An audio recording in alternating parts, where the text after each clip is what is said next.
Selamat datang dalam video pembelajaran agribisnis.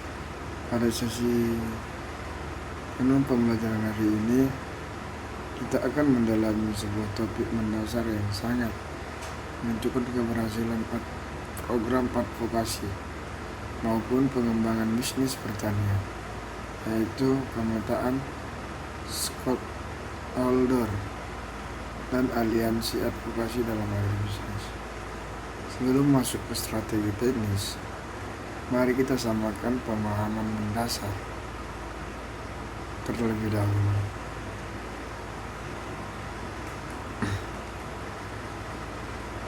Apa sebenarnya yang dimaksud dengan stakeholder? Stakeholder dalam lanskap agribisnis merujuk pada individu atau kelompok maupun organisasi lembaga formal yang memiliki kepentingan langsung atau pihak-pihak yang terkena dampak langsung maupun tidak langsung dari sebuah kegiatan, keputusan bisnis, hingga penentuan kebijakan sektor agribisnis. Proses identifikasi stakeholder strategis ini bertujuan agar kita mampu mengenali siapa saja aktor kunci yang memiliki pengaruh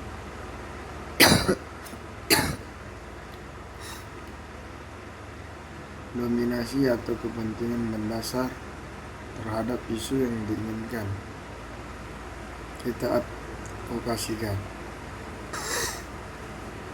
Mari kita bedah jajaran aktor strategis ini satu persatu.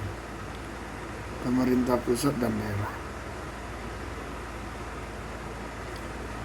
Kementerian Pertanian berperan vital dalam merumuskan regulasi produksi pertanian, program ketahanan pangan nasional, serta perencanaan skema kesejahteraan para petani.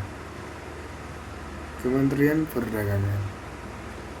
Kementerian Perdagangan bertanggung jawab mengendalikan tata niaga komoditas, mengatur kirim ekspor impor, dan menjaga stabilitas harga di tingkat pasar domestik.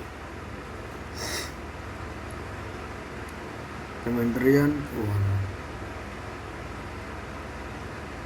Kementerian Keuangan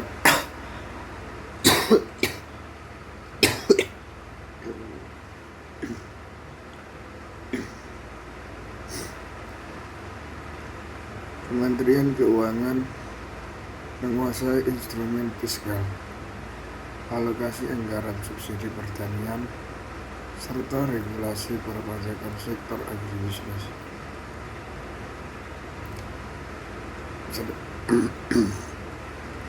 Kementerian Lingkungan Hidup dan Kehutanan atau KLHK mengawasi aspek keberlanjutan lingkungan, legalitas, tata guna lahan,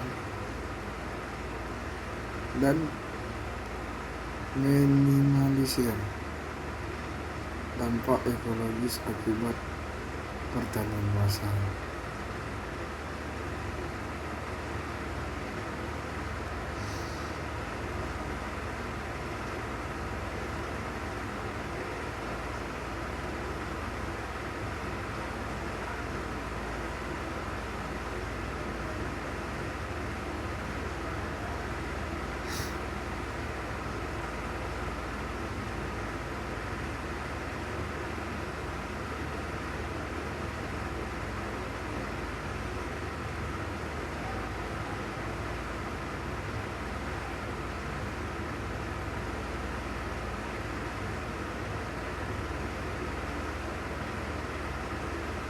Kementerian Koperasi dan UKM. berfokus memperkuat kelembagaan usaha mikro, kecil, dan menengah di sektor agribisnis.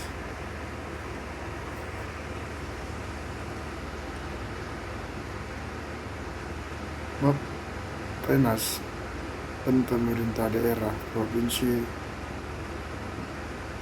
atau kabupaten merencanakan arah pembangunan jangka panjang serta memegang kewenangan eksekusi kebijakan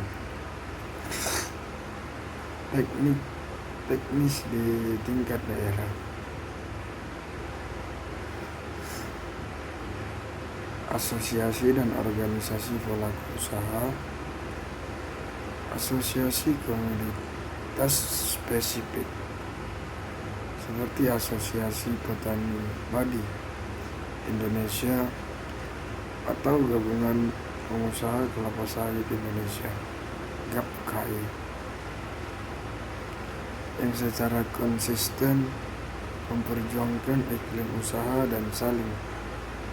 dan daya saing produsen komoditas tertentu. Organisasi petani dan koperasi, kontak tani nelayan andalan KTNA serta koperasi pertanian menjadi wadah kolektif bagi petani untuk menyuarakan aspirasi, meningkatkan posisi tawar, dan mengelola pemasaran bersama.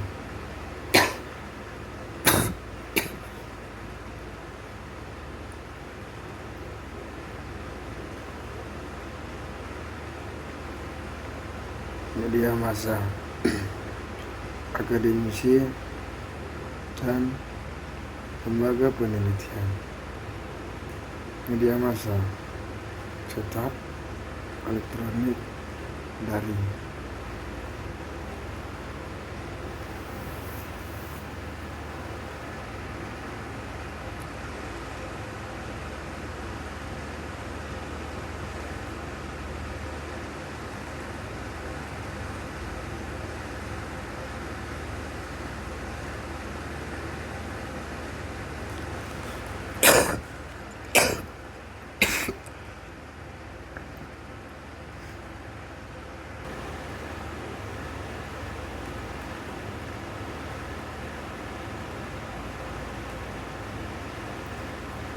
Media massa seperti cetak, elektronik, dan daring berfungsi sebagai pembentuk opini publik, penyebar informasi terpercaya, dan sarana untuk menarik perhatian pengambil kebijakan terhadap isu strategis, perguruan tinggi, dan lembaga riset. Perguruan tinggi dan lembaga riset ini memberikan landasan ilmiah, menyediakan data lapangan yang komprehensif, serta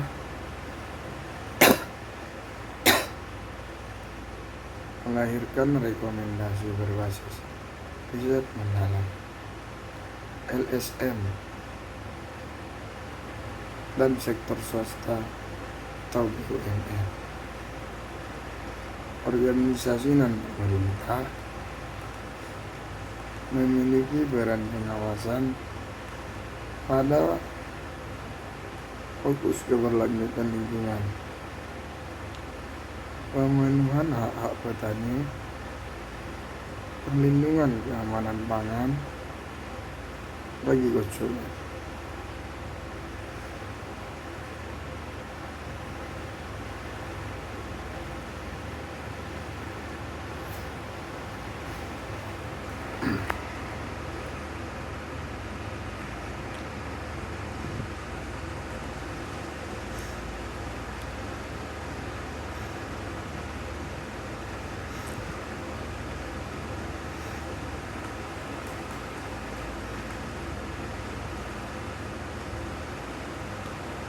Perusahaan input.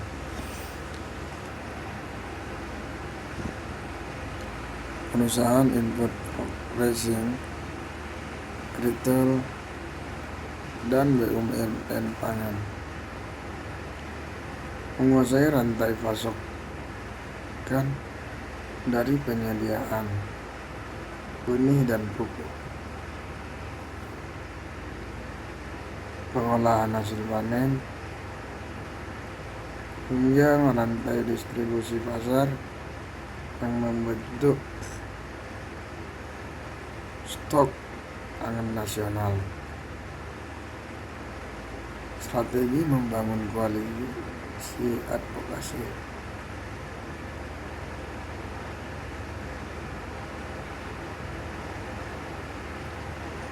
Setelah kita berhasil mengidentifikasi para aktor, pertanyaan selanjutnya adalah bagaimana cara menyatukan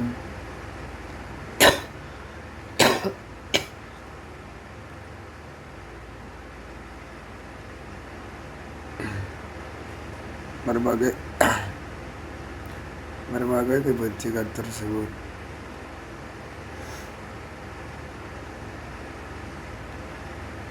Disinilah pentingnya koalisi advokasi. Koalisi advokasi adalah bentuk aliansi strategis yang mempertemukan berbagai organisasi atau kelompok kepentingan yang tidak menyepakati satu tujuan bersama. Melalui koalisi yang kokoh,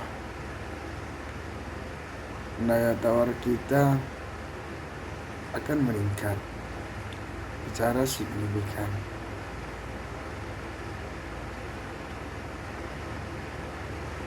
Sumber daya yang dimiliki dapat dikonsolidasikan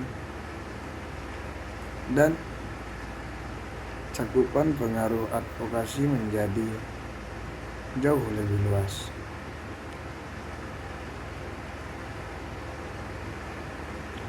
Untuk membangun koalisi advokasi yang tangguh dan tahan lama, terdapat langkah strategis yang wajib dijalankan. 1. Menentukan dan mengunci tujuan bersama.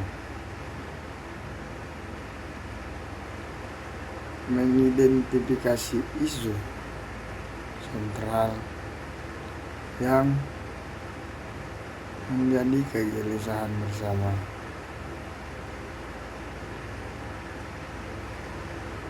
Lalu menyelaraskan pemahaman agar seluruh anggota koalisi memiliki visi, misi, serta tingkat komitmen yang sepadan.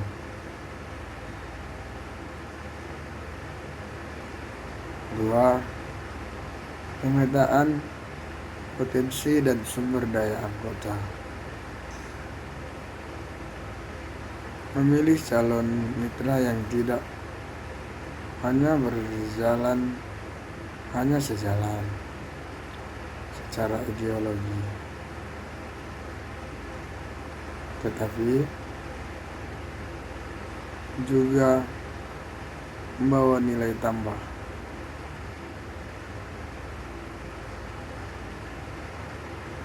Baik itu keahlian akademis, jaringan massa yang luas, maupun akses pendanaan yang ada. 3.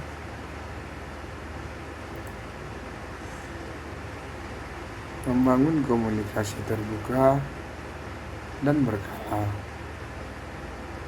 karena dapat menciptakan saluran komunikasi formal dan informal.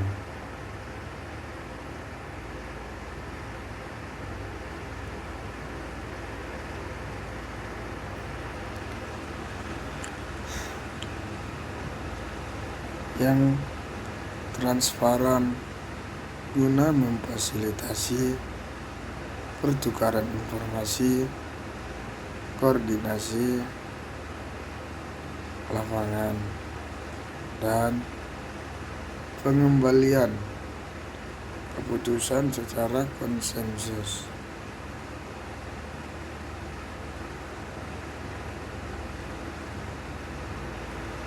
Pembagian peran dan tata kelola.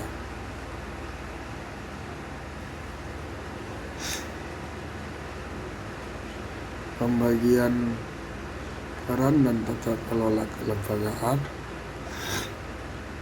menetapkan tanggung jawab spesifik bagi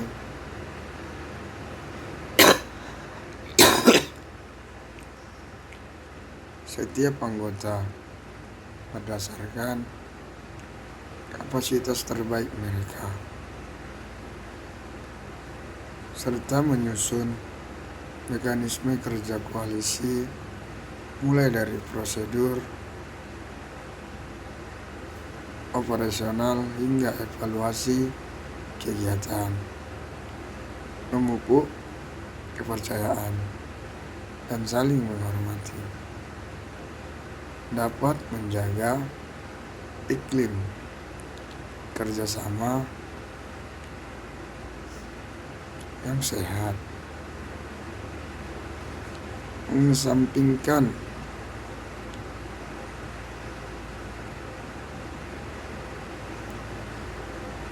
ego sektoral, dan memastikan setiap suara anggota dihargai secara adil.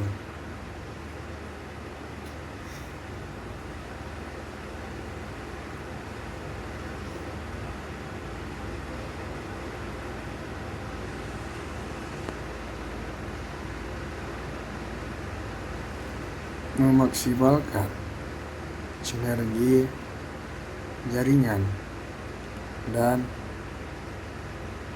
fleksibilitas.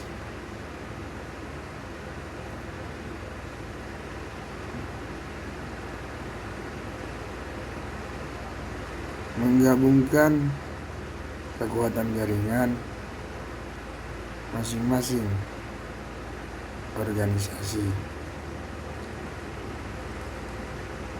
agar pesan dari advokasi bergema lebih kuat, sembari tetap adaptif dalam menyesuaikan taktik advokasi saat situasi politik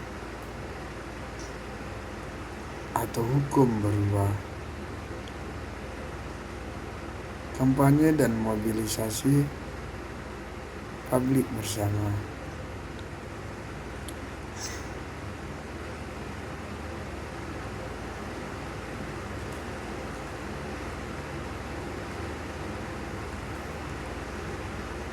Mengkoordinasikan narasi komunikasi publik secara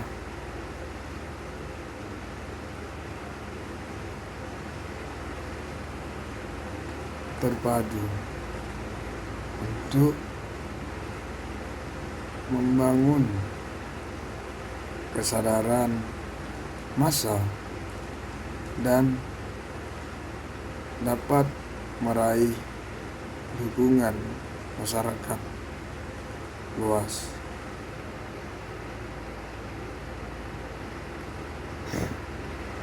Analisis kepentingan, pengaruh, dan matriks stakeholder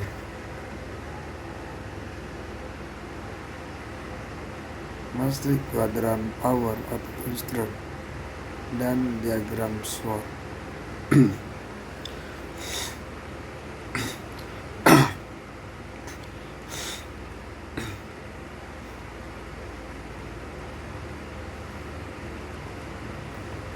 Langkah kritis berikutnya dalam materi teori kita adalah menganalisis peta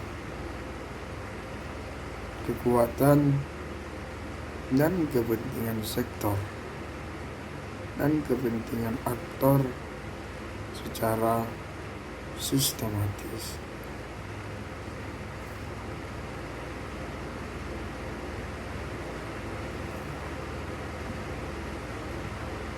Langkah ini sangat vital untuk memahami peta politik, mengidentifikasi siapa yang berpotensi menjadi sekutu utama, siapa yang berada di posisi netral, dan juga siapa yang mungkin menentang gerakan advokasi kita.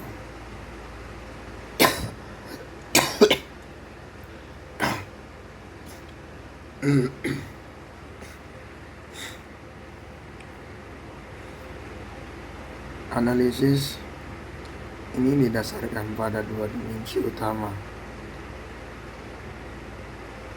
Pertama, kepentingan.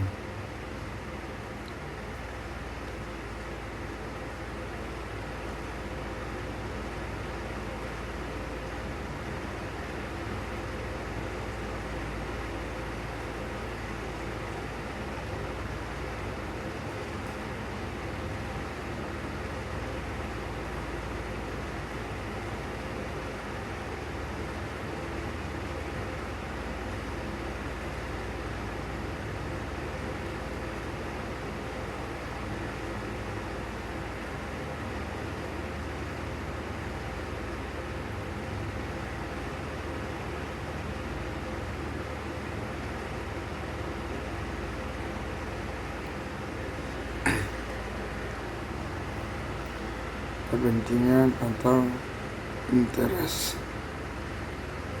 mengukur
pengaruh atau power, mengukur sejauh mana kemampuan dan kekuatan stakeholder tersebut dalam memengaruhi keputusan akhir, membuat regulasi, atau mengubah opini publik dengan menggabungkan kedua dimensi ini. Kita dapat memetakan para aktor ke dalam matriks pemetaan spot order power versus interest. Quadrant X power X inter main kunci atau K layers.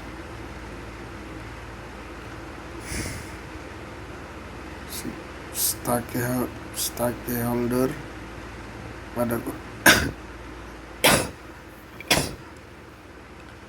pada kuadran ini memiliki pengaruh raksasa dan kepentingan yang sangat tinggi. Mereka harus dikelola secara intensif, diajak diskusi sejawat, dan dijadikan mitra utama dalam proses perumusan solusi advokasi. Quadrant high power, low interest pengambilan keputusan potensial, keep satisfied. Aktor di kuadran ini memegang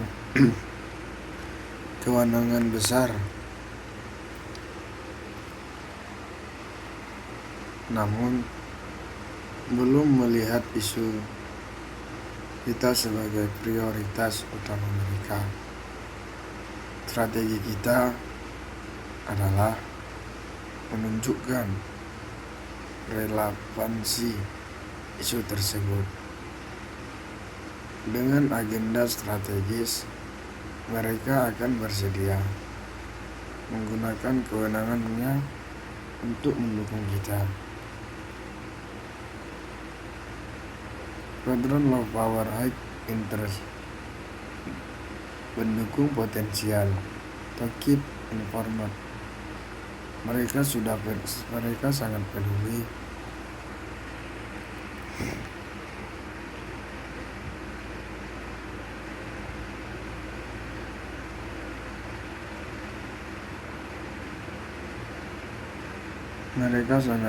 dengan isu ini, namun memiliki keterbatasan akses, kuasa, atau modal.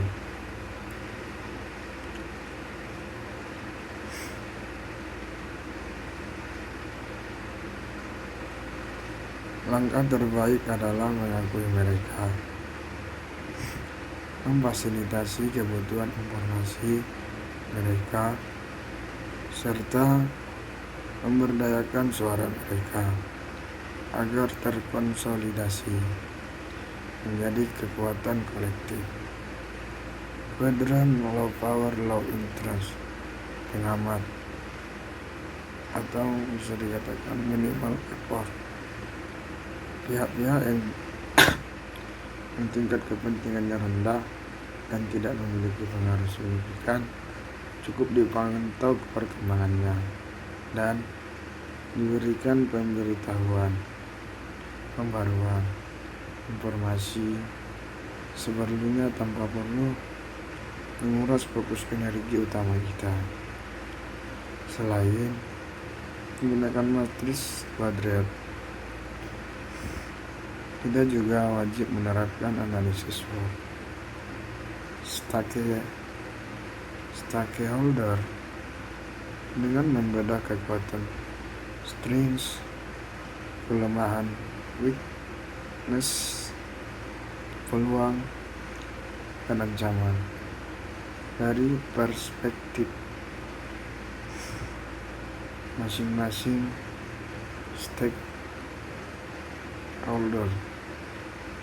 Kita dapat mengantisipasi respon, argumentasi penolakan, maupun potensi kerjasama yang mungkin muncul di kemudian hari.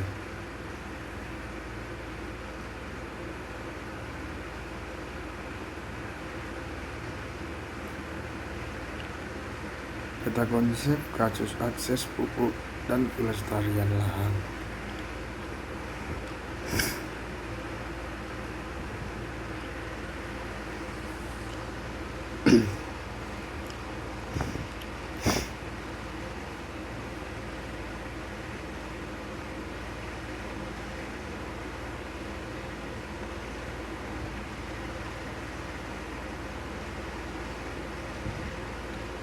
Selamat datang di bagian kedua dari video pembelajaran ini. Setelah memahami landasan teoritis, mari kita terapkan seluruh konsep pemetaan dan advokasi tersebut ke dalam studi kasus nyata di lapangan. Studi kasus di sebuah wilayah sentra pertanian, para petani swadaya menghadapi krisis ganda, keterlibatan dan kelangkaan alokasi pupuk bersubsidi.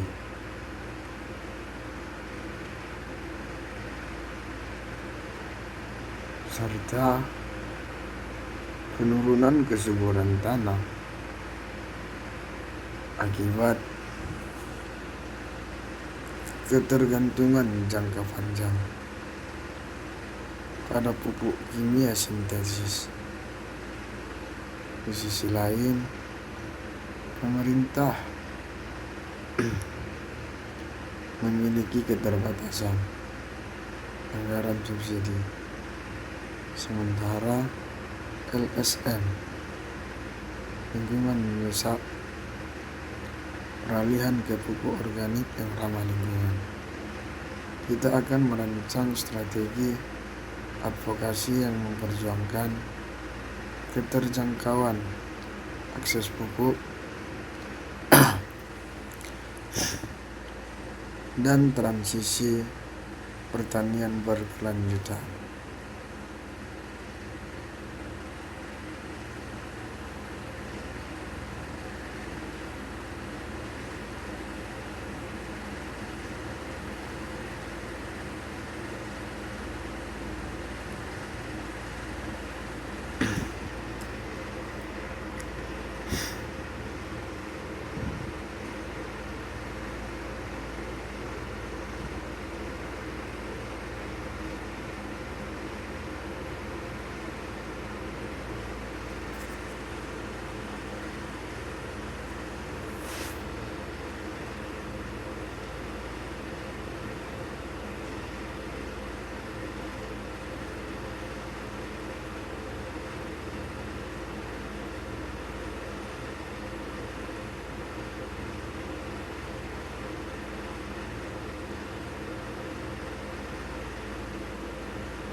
Mari kita mulai dengan mengidentifikasi dan mengelompokkan para aktor yang terlibat di lapangan. Kelompok stakeholder, aktor spesifik di lapangan, kepentingan utama dan sumber daya, kementerian dan dinas terkait, dinas pemerintah daerah, dinas pertanian daerah, Kementan, Kemendak, memastikan target produksi komoditas tercapai, menjaga stabilitas harga, serta efisiensi penyerapan anggaran subsidi, lembaga anggaran, Bapeda dan Kemenkeu, pengawasan ketat terhadap efisiensi keuangan negara dan efektivitas alokasi dana subsidi.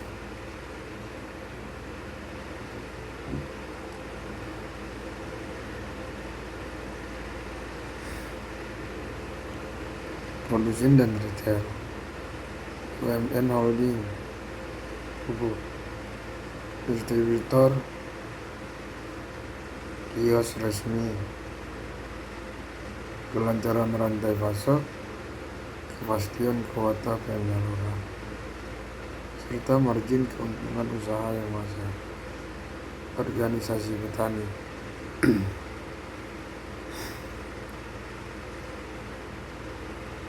kelompok tani atau Foktan, KTNA, operasi desa, ketersediaan pupuk yang tepat waktu, harga yang terjangkau, serta kemudahan prosedur penebusan. Go dan riset, lingkungan hidup, penelitian lokal, penelitian universitas lokal, konservasi, kualitas tanah jangka panjang, pengurangan emisi kimia, dan bukti data ilmiah, efisiensi pupuk hayati. Melalui tabel identifikasi awal ini, kita dapat melihat dengan jelas bahwa setiap pihak memiliki sudut pandang, prioritas, dan ketakutan yang berbeda-beda.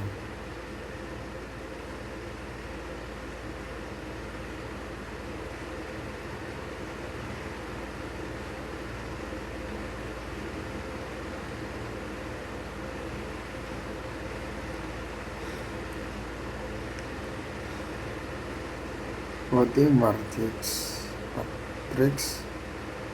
dan analisis SWOT kasus.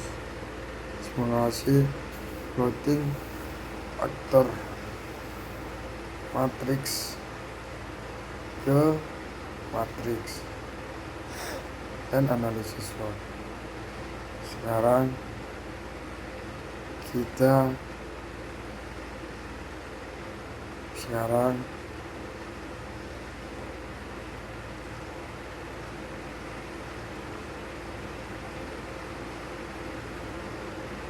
mari kita plot para aktor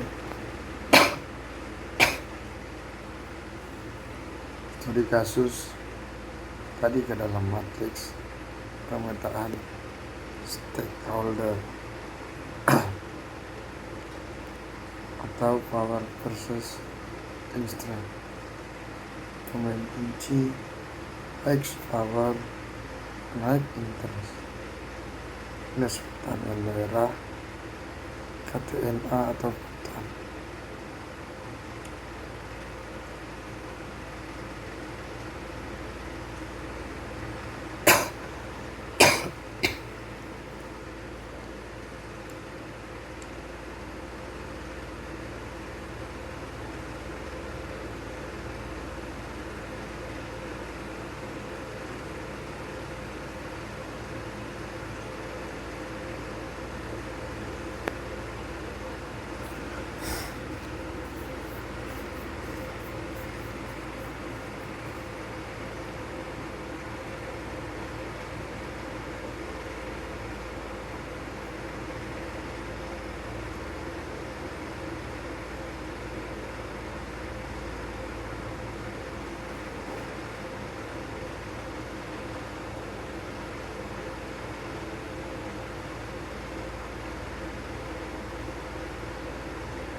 Analisis Dinas Pertanian memiliki wewenang eksekusi data secara definitif kebutuhan kelompok RDKK, sedangkan KTNA mewakili basis massa petani yang terdampak langsung.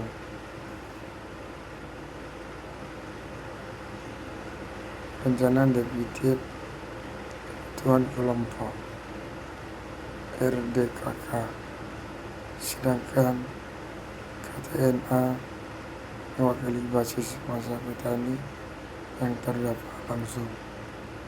Keduanya harus jadi aktor utama yang berinteraksi dalam merumuskan skema perbaikan distribusi pupuk, pengambilan keputusan potensial, badan perencana atau Kemenkeu daerah, analisis pihak penentu anggaran memiliki kekuatan finansial tinggi, tetapi seringkali menganggap masalah pupuk adalah ranah teknis pertanian. Tugas advokasi kita adalah meyakinkan mereka bahwa kelangkaan pupuk dapat memicu inflasi daerah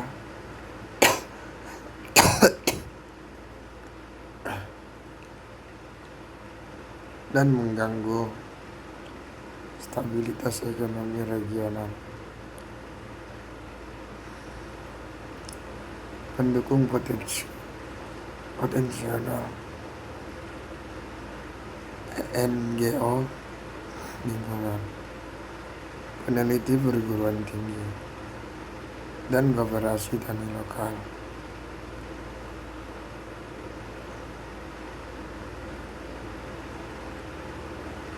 Analisis pihak-pihak ini memiliki komitmen tinggi terhadap isu kelestarian dan kesejahteraan petani.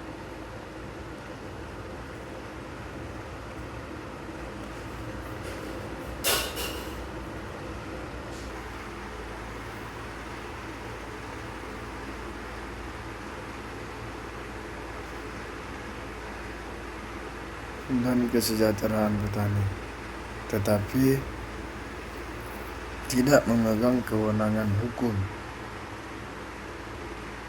Mereka merupakan kandidat utama anggota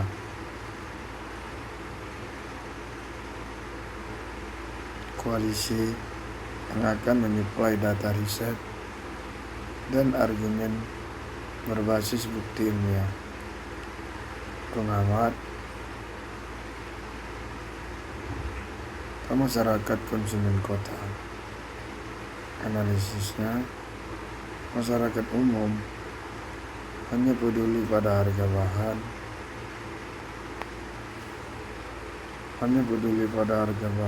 pokok di pasar.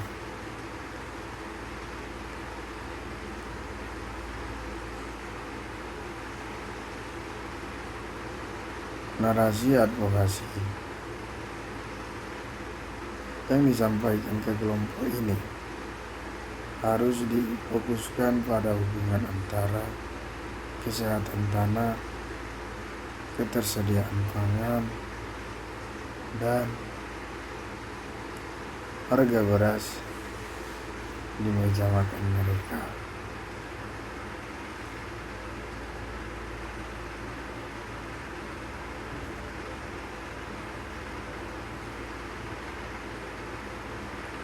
Analisis SWOT koalisi advokasi dalam kasus ini. Strict atau kekuatan.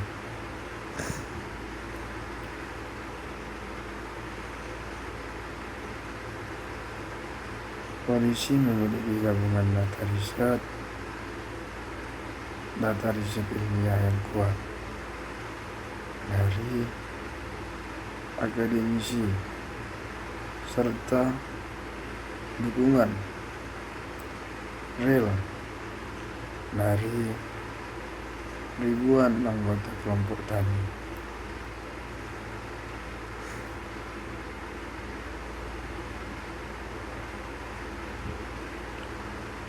Weakness, kelemahan, keterbatasan anggaran kampanye publik, dan belum padunya bahasa komunikasi antara kelompok aktivis dan birokrat.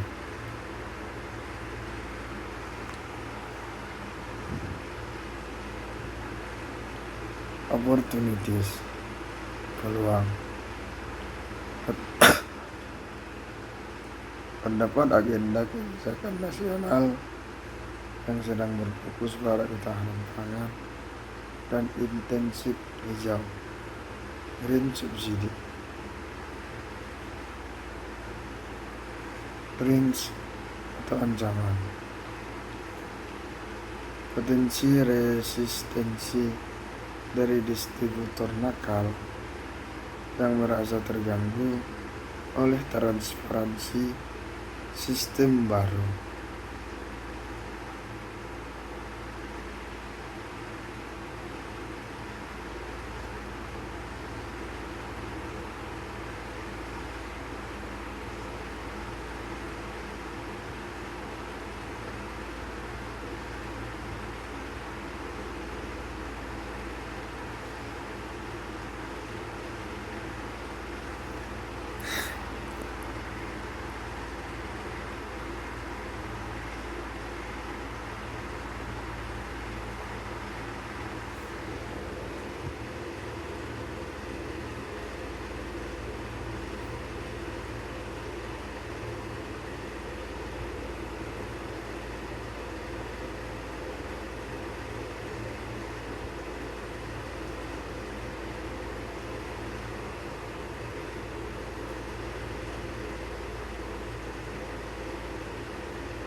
Setelah pemetaan dan analisis selesai, bagaimana aliansi advokasi ini mengeksekusi rencana di lapangan?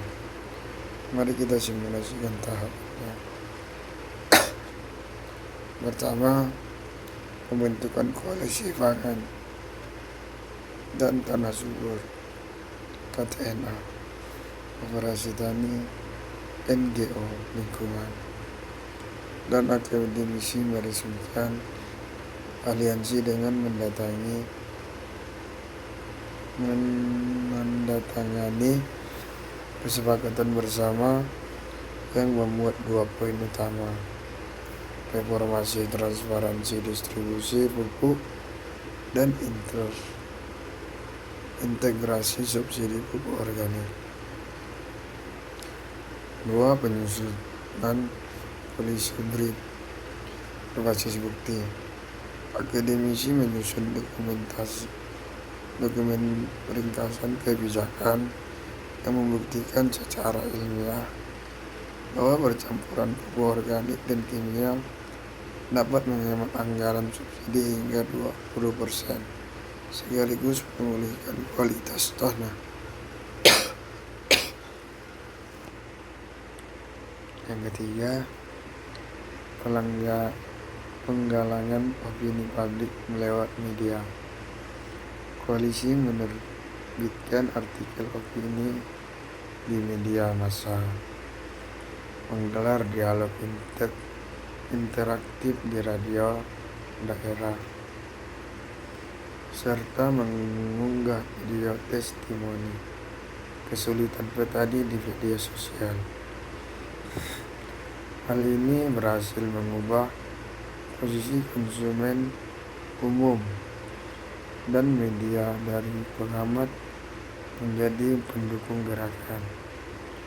4. Audiensi, strategis, dan negosiasi. Koalisi menghadiri rapat dengan pendapat bersama Bapeda dan Dinas Pertanian. Karena membawa data yang valid dan didukung opini publik yang kuat, polisi berhasil mendorong penertiban peraturan daerah tentang pola penyaluran pupuk terpadu dan ramah lingkungan dan kesehatan.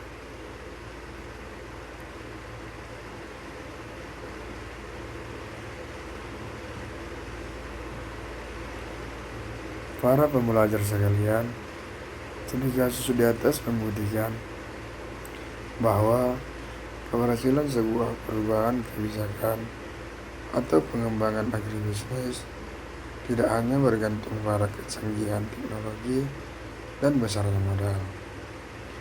Pemetaan stakeholder yang akurat memungkinkan kita memahami siapa lawan, siapa kawan, dan bagaimana pendekatan terbaik untuk setiap pihak.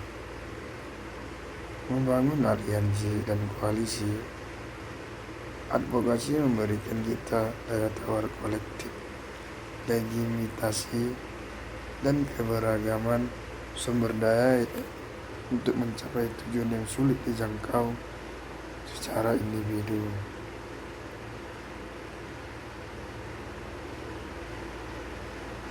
Penggunaan alat analisis seperti matriks, power inverse, dan SWOT memastikan bahwa setiap langkah advokasi yang diambil terukur, efisiensi, dan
dan berdampak nyata.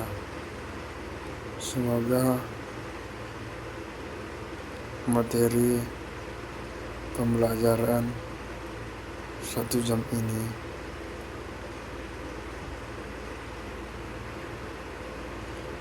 memberikan wawasan baru dan panduan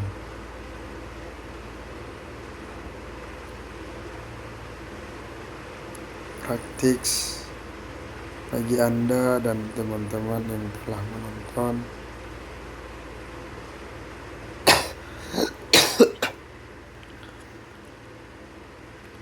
Dalam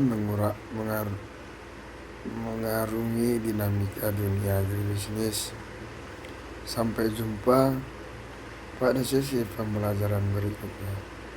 Sekian, terima kasih.